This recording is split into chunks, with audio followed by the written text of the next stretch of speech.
Yeah, you want to hear something dope? So last night, Kelly Rowland went on her IG Live and she was thanking all of her fans for showing love and supporting her new film. And I'm not sure if you're aware of this, but this is actually like her first lead role. And she's been doing like television and film since 2003, 2003. Because the first movie I saw her in was that movie Freddy vs. Jason. And I remember because I went to the movies and saw it when I was living in Texas. Prior to seeing this movie, the last film I saw Kelly Rowland in was The Curse of Bridge Hollow. And this film came out a few years ago. And in the film, Kelly Rowland plays Marlon Wayne's wife. And it's a goofy, spooky comedy. And it's like, it's very family friendly. It's something you can sit down and you can watch with your whole family. I thought it was funny. I watched it with my kids. They liked it. So it was cool.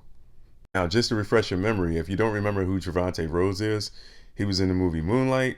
He was in Bird Box. And he also played Mike Tyson on the TV series Mike that came on last year on Hulu. Shannon Thornton, I've seen her in the first two seasons of P-Valley, and I've also seen her in that movie with Chris Rock and Adam Sandler called The Week Of. Now, the guy who plays the husband, his name is Sean Sager. He's a British actor, so I'm not really too familiar with a lot of his work.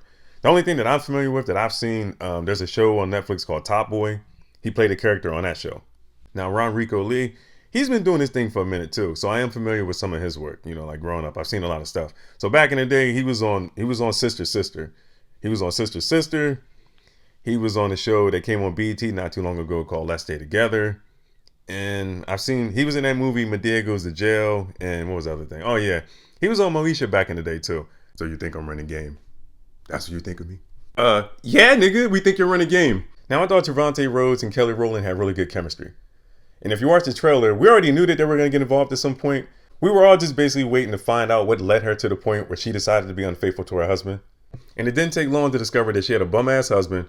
And when she thought he was being unfaithful, she was like, hell, I mean, if he's doing him, I'm going to do me. It wasn't Zaire. It could have been anybody. Hell, she could have cheated on that man with me. But now, if you want to keep it 100, I never thought he was a killer. Like, I never got that vibe. It was just like when she was talking to that woman at the art gallery and she was talking about Zaire and her getting involved with him and all that. I just thought he was a womanizer and a talented artist. Other than that, I never thought he killed anybody. And the sad thing is, even after you find out how much of a bum her husband was, everything he did after counseling that would probably make any woman want to cheat. If this was real life, I don't even think there was enough love in the world to make her want to stay. He was unemployed for 8 months. She come home from work and he's in the living room playing video games with his childhood friend when he should be on Indeed or LinkedIn looking for a damn job. He wasn't helping her pay no bills. And then he treated his wife like she was a side chick. Because remember when they hooked up that one night? He busted nut and rolled over and like it was the best sex he ever had in his life and just left her completely unsatisfied. She looked back at him like nigga, that's it? And then on top of that, he was a mama's boy. He's a damn mama's boy that allowed his mother to disrespect his wife right to her face. And out of all the characters in the film, I thought that Jimmy was the hardest person to read. At least he was for me. Mia never asked Jimmy to keep tabs on Cal, but he decided to do it on his own because he wanted to keep Mia informed on what was going on. And he was like, yeah, he's not doing anything. Oh, no, he is doing something. I just saw him the other night. I saw him at the hotel with Jenna. And, here's a photo. I didn't want to say anything, but, I just wanted you to know. And ultimately, once Mia saw the photo, that was the thing that pushed her over the edge. That was the thing that made her finally say, you know what? Fuck it. It's whatever. And that was Jimmy's fault. And we later find out that he fucked up. But yeah, I was wrong, but I initially thought that Jimmy was cool with Zaire. Like maybe they were cool on the low and Mia just didn't know about it.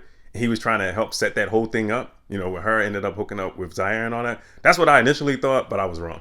And the scene that pissed me off the most, it made absolutely no sense for Mia to ever go back to that family house. Remember when they were having dinner and they ambushed her at the dinner table? Basically trying to control her life. So you just got ambushed by the family, and then afterwards, later on when they found out that she was unfaithful and cheated, they pretty much told her to kick rocks. You know what I'm saying? We never want to see you again. Don't bring your ass back here no more. You go all the way to DR to clear your head, right? To try to figure out your next move.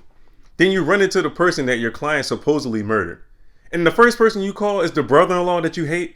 That makes no sense to me. That made no sense. There was no sense for you to ever go back to that fucking house. Not to mention, she already had a PI. She already had, Jimmy was her PI. You know what I mean? He was her go-to guy if she needed information. So she didn't have no reason to trust her brother-in-law. So why go back to the house?